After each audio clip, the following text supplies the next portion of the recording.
Chapter 7. The Collapse of the Medical System. Staring at the illuminated phone screen for a long time, Hiroshi pressed the end call button.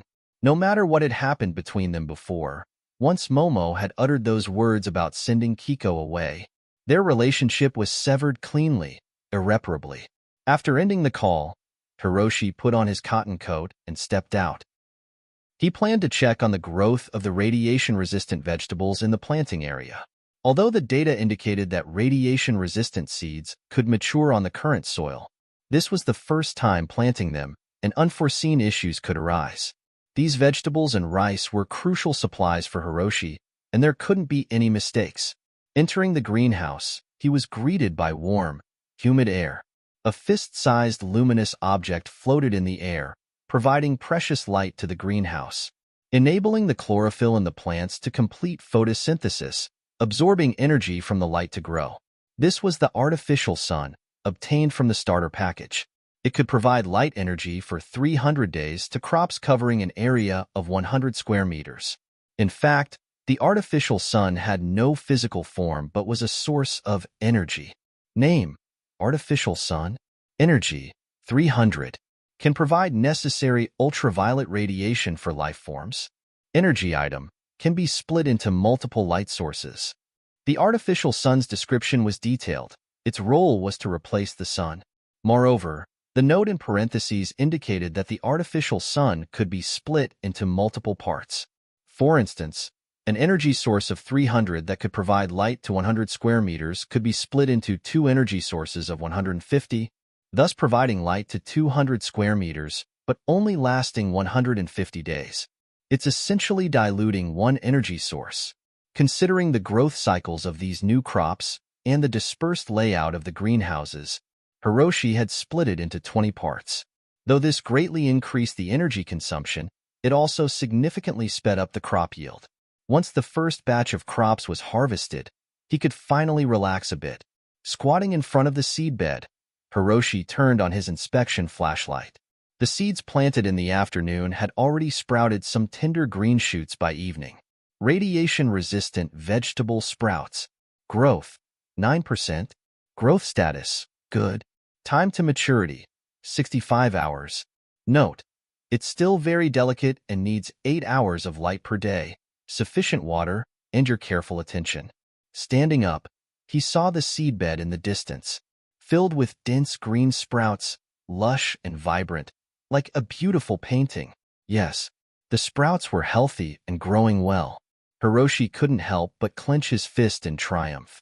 Seeing this, the tension that had gripped him since the apocalypse began suddenly eased considerably. These sprouts, though still fragile, were incredibly significant. In this barren land, these tiny green sprouts represented hope. I have something else, Hiroshi suddenly remembered, pulling out a blue liquid bottle from the system-provided backpack. Name: Primary Crop Growth Accelerator.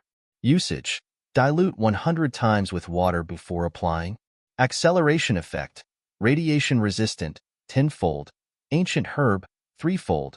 Divine potent, not applicable. After a moment of contemplation, Hiroshi fetched a bucket of water and diluted the liquid at a 1:100 ratio.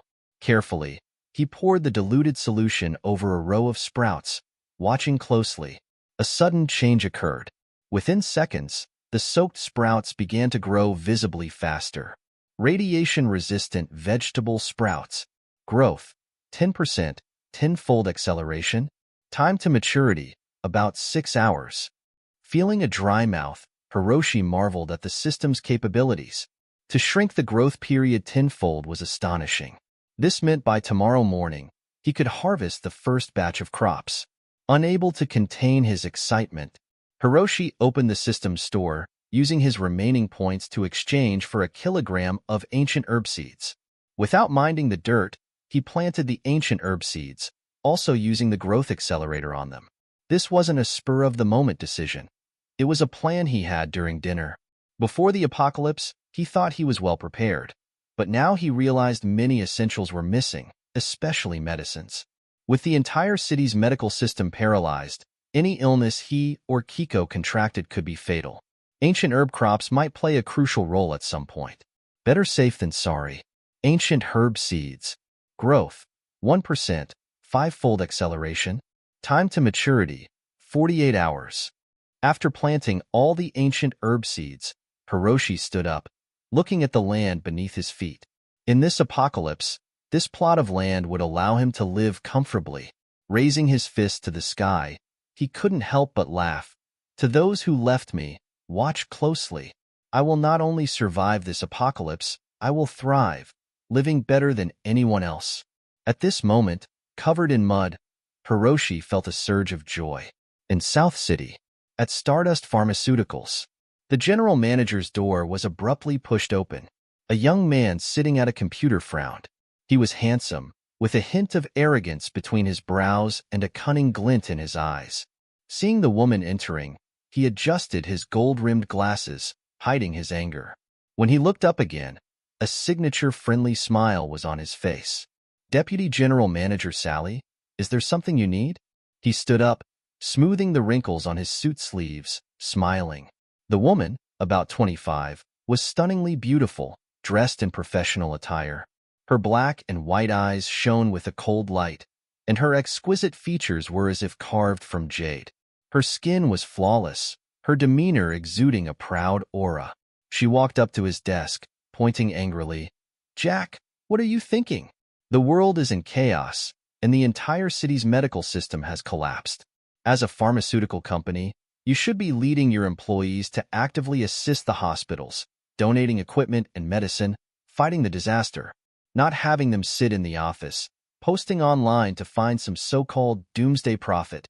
Jack frowned at her, silent for a moment before asking, "Has the world ended? Is everyone dead?" The woman was momentarily stunned. "I am a businessman. A businessman's goal is to always pursue profit," Jack said coldly. "Since the world hasn't ended and humanity isn't extinct, I will continue to chase profits and find opportunities in every crisis. As for the current medical crisis, I don't believe modern medicine can solve it. Our task now is to find the person who posted that warning. This disaster came too suddenly. I am increasingly convinced that the post I saw wasn't a prank. The person who predicted this must know something or have some solutions. You are also a shareholder and entitled to dividends." Jack paused, then smiled at her. "Can you imagine the immense profits if we, amidst this global medical crisis, could offer a solution?" On his computer screen was a freshly posted message. "Still seeking help from all forum members. Does anyone remember a post about 10 hours ago, titled, 'Disaster is coming, please prepare'? Reward for information."